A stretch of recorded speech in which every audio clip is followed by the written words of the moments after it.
Amanya gange nze Nkwanga Mark Wycliffe ndi musumba owa Liberation of God's People Ministries International ekyaki erina amakanisa agagenda mwana mukaaga mu Uganda yonna nga nze mukulembeze waayo. Olwaleero njaguza ngera nebaza Mukama emyaka 10 bukyanga nva mu muliro n'emyaka 22 nga mbulira enjiri ya Mukama waffe.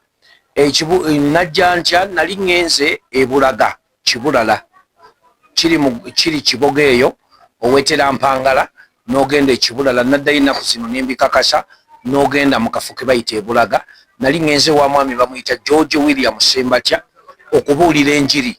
Bwe namala okubuulira enjiri waliwo abantu be nali nabo omulala bamuyitanga Kinene Alan yafa ne bagamba kabagende babeeko bebookya. Nze nali siri kubagenda kwokya.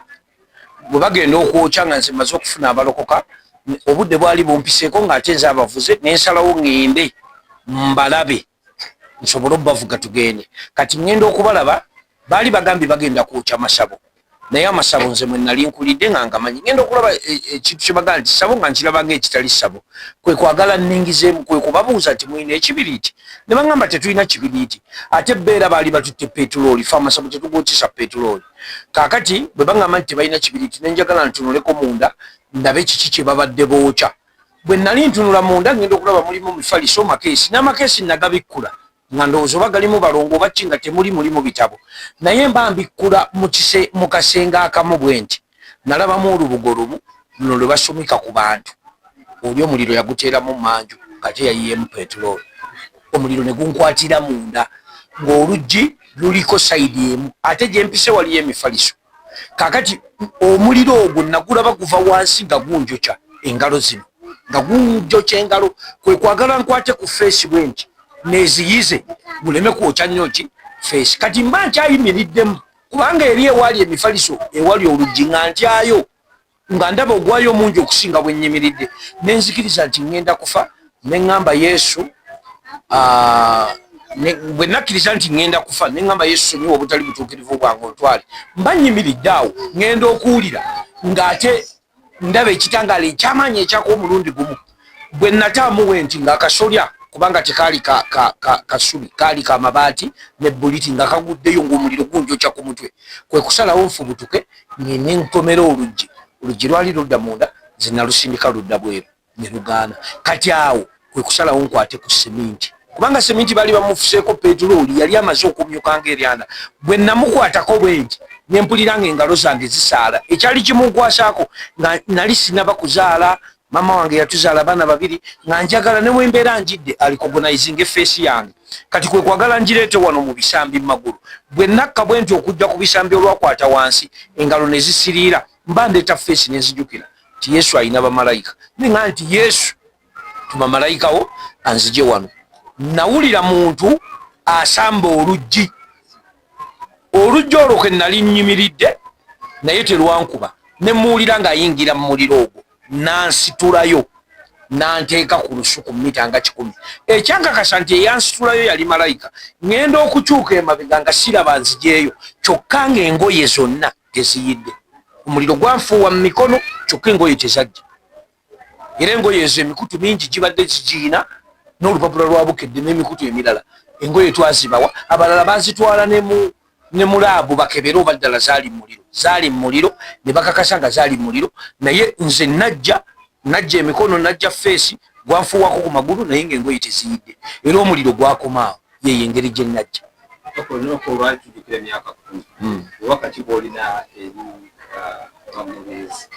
Obubaka bwe nnina teri bagoberezi bokka n'eri abantu bonna.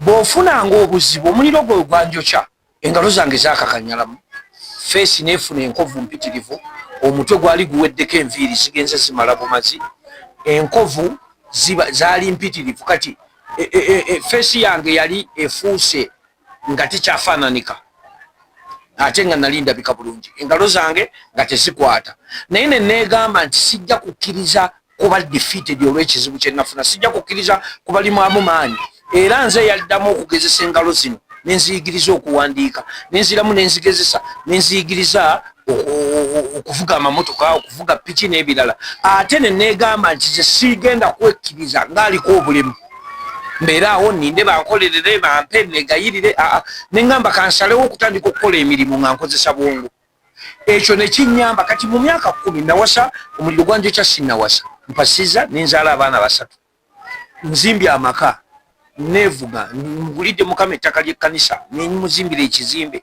kati abantu bonna abandaba eyo walwala kansa walwala ebirwadde ebyenjawulo tokkiriza toggwamu maanyi abantu bafuna ebizibu ne bafa lwakweraliikirira naye bw'ofuna ebizibu manya waliyo ffe abaafuna ebizibu ebinene ne tuguma kubanga nze omuliro gwanjokyera ddala bw'olaba ku bifaananyi gwanjokya emikono gwanjokya feesi neggwawo negunjokya enviiri ne ziggwa ku mutwe naye kati enviiri zimeze enkofu zigenda zivaako ate ne nakkiriza nti gwanjokya abalala tebaagala kukkiriza babeeraawo nga bagamba awakanya embeera nze tonjogerako nti omuliro gwanjokya tonjogerako nti nina enkovu naye nze nakkiriza nti nina enkovu gunjokyeza neŋŋamba kankikozese naye mu kyo ntutumukiddemu ntambudde mu mawanga mpandiisa ebitabo ngaggawadde olw'omuliro nina yintavuyo wano ne mu mawanga ga Bulaaya nga bambuuza wajja otya wasavaivinga otya kubanga n'okuwona nawona mericulously ate nfunye omukisa ogugenda kubalongoosa ensusu kubakola plastic surgery nali mu ttaka eyo okugenda okukola plastic surgery abasawo abakugwa abasimbuliza ennyindo ne baŋŋamba nti seetaaga kukola plastic surgery enkovu zange omubiri guzirya zibula mpolampola teziri keloidi tezeetaaga kulongoosa tezeetaagako bizigo byonna nekinzigyamu amaanyi era ne baŋŋamba nti woba oyagala tujja kukola ngalo 2 abandaba ku tv ninayo olugalo luno ne luno lwe baŋŋamba lwokka lwe tuyinza okukola ne baŋŋamba nti gumiikirizamu bugumiikiriza enkovu bwenaava mu kiseke kino engalo zijja kuddamu zikwate kati nina n'essuubi ti engalo zikwata kubanga nagenda ne ku mbasa ya Germany bo ne baŋŋamba newe mbasaagadde kukirinda wiiki 2 baba bazitereezeza kati abantu baddemu amaanyi oba wafuna ebizibu oba walwala siriimu siggwa asoose osobola okubeerawo ne siriimu emyaka egiddako 5 naye lwaki weeraliikirira lwaki obeera weekubagiza lwaki ofa amangu Musumbano mu kukwokya bo tebaamanya kujja kukutaasa bano kukujja tebaamanya naye bwe nali nnyimiridde mu lusuku nayita omwami bamuyita byamukama ye yandaba era ye yaŋŋamba nti pasita maako oyidde naye engoye tezikoze eki teziyidde kati byamukama oyo ne mutuma abayite kubanga nali saagala balokose kutegeera nti njidde mbamalemu amaanyi kati bandabirawo ku mmotoka nga njidde era bannyamba kyenva siina kyenabeekwasa kubanga bannyamba okunzija ebulaga eyo ng'amakubo mabi ne bantwala erubaga mu ddwaliro kyenafunira obujjanjabi buno oba omuliro nabufunira lubaga era lubaga yaŋŋamba ogenda kumala mu intensive care emyezi 2 naye mu wiiki emu nali nfunye gye bayita quick healing mu wiiki 2 baali bansiibudde najja 13 ogw'omunaana 2015 erubaga bansiibula 28 kitegeeza namalayo wiiki 2 zokka naye nabo baagamba naku ezo bwe nali ngenda kwembasi bawandiika ebbaluwa nti nawona mericulously nawona speed okusinga gye bali balowooza ekyo kitegeeza nti amaanyi ga Katonda gye gali era Katonda waali bwokkiriza Katonda n'omukkiriza nti asobola okuwonya Yesu akyawonya era nze ye yamponya ensonga lwaki ntegesa ebikujjuko ebyokumwebaza oluvannyuma lw'emyaka 10 balamusizzaako munnya abatulaba mu linnya lya Mukama waffe Yesu amannya Queen Suzy Nkwanga njagala okusiima Mukama kubanga mulungi kyenkubiriza abantu abafumbo baba bagenda okufumbirwa kyamakulu okugoberera emmeeme eyo kyowulira kyeyagala kuba abantu basobola okugamba ebintu naye emmeeme eyo leka yebeekuwa ekisembayo ekirala aba n'abantu basobola okupulaninga naye pulaani ya Mukama yeeberera mbasaba towasa muntu tofumbirwa muntu olw'okuba olina ebiruubirirwa by'omwogalako osobola okumwagalako enviiri n'otuuka enkeera ng'enviiri bazisazeeko osobola omwagalako emikono enkeera n'afuna accident naye bw'oba wamufumbirwa ng'omwagala nga tolina kiruubirirwa kyonna mujja kusigala mutambula era obufumbo bwabwe bujja kuba bulungi kati yagala omuntu oba mufumbire olw'ekyo ky'owulira mu mmeeme eyo nti omwagala si lwa mataka si lwa bugagga kubanga nze kye nawulira mu mmeeme yange kye kikyatukubye ne kingi wange era tukyatambuza obufumbo mu linnya lya Mukama waffe Yesu. Nnyo abatulaba mwenna njagala okusooka okusiima Katonda olw'obulamu bwawadde Musumba Wycliffe Nkwanga kubanga twali tetukisuubira. Naye obubaka bwe njagala okuwa olunaku olwaleero, njagala okutegeeza abantu si kirungi kuggwamu maanyi oba kuggwamu ssuubi. Kirungi nnyo always okubeera n'essuubi kubanga essuubi likutuusa ku kintu ekimu oba ekirala. Ffe ng'abaana b'abantu essuubi lyali lituweddemu era nga tumuwaddeyo. Naye ye Katonda ng'akimanyi akyalina eby'omukozesa. Amukozesezza ebintu bingi era abaana baffe tubamuwerako ng'ekyokulabirako basigale nga bamutunuulidde kubanga singa naye yali yeevuddemu nga yejjeemu essuubi osanga singa tetuli nayo olwaleero. Naye twebaza Katonda nti tumulina ate atuwa essuubi ate n'abaana baffe aba inspiring like Mugama waaba ayogera olabanga ebigambo bye bizzaamu amaanyi era twagala nnyo okubeera nga tukuŋŋaanya abaana baffe n'abeera nga abawa ebigambo ebyo inspiring. Obubaka bwensingira ddala okuwa abakyala bannange tubeere bagumiikiriza, si kugamba bakuyita ku papa bupapi, si ku papa bupapi. Oluusi buli kintu kijja lwa nteekateeka ya Katonda. Singa n'omukyala w'omusumba yali nga mupakuse napakuse osanga n'atabeerawo, olwo singa tulina ebibala bye tutalabako. Naye abakyala njagala kwongera kubakubiriza obugumiikiriza kintu kikulu nnyo mu bulamu bw'ensi eno. Buli lw'ogumiikiriza ebiseera ebisinga otuuka ku lyengedde. So mbakubiriza kwongera kubeera bagumiikiriza, bagumire ku baami baabwe. Ate ekigambo ky'okugumira ku mwami wo oba okugumira ku patanawo kituyamba ebintu bingi, kikendeeza n'endwadde. Ebiseera ebisinga buli lw'obama here and there tumaliriza nga tufunye n'endwadde nyingi ezitucyankalanya nga community nezireetera abaana okula nga bali mu bulamu obutali bulungi. Mwange Chris Lubega nga nkiikira omuluka gw'Ekimwanyi ku district. Olwaleero tuzze okwebaza Mukama olw'okuwonya musumba waffe Mark Wycliffe Nkwanga omuliro.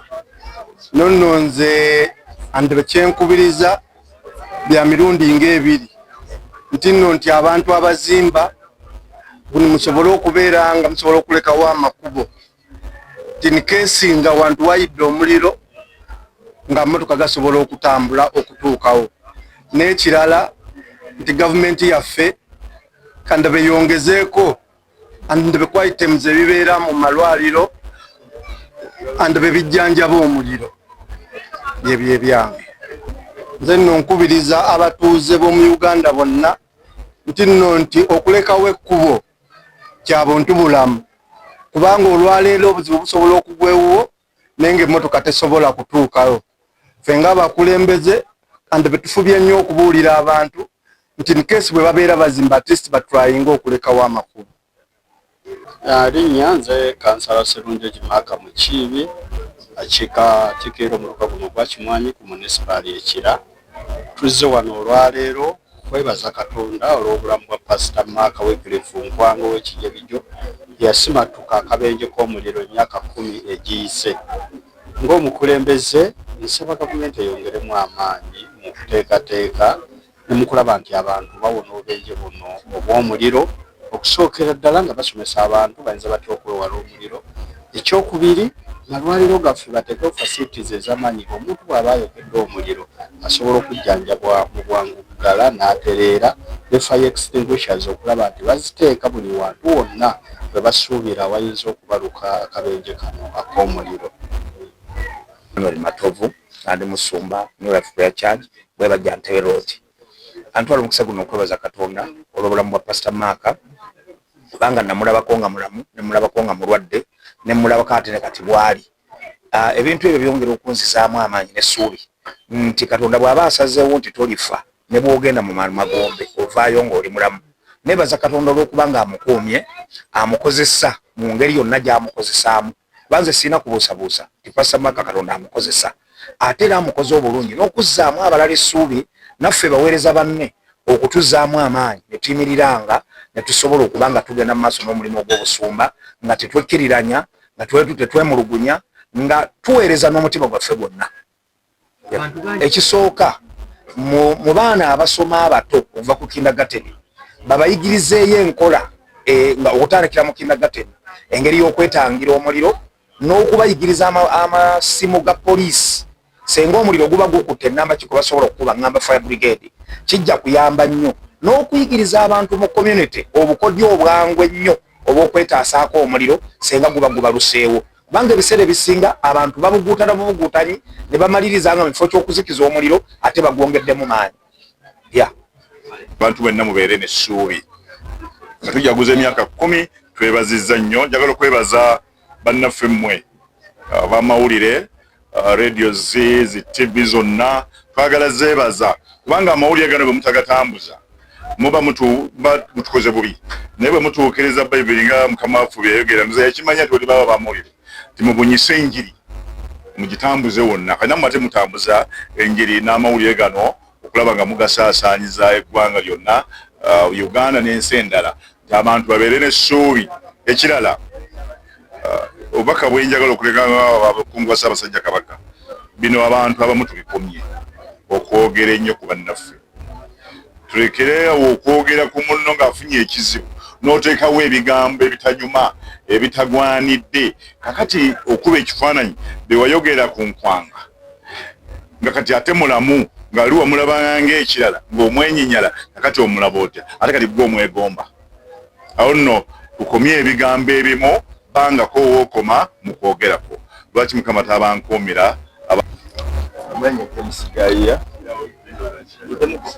amanya James Gaiya nga nsumbe kanisa ekibano Christian Church esinganibwa Luweero mu Obulenzi Town Council.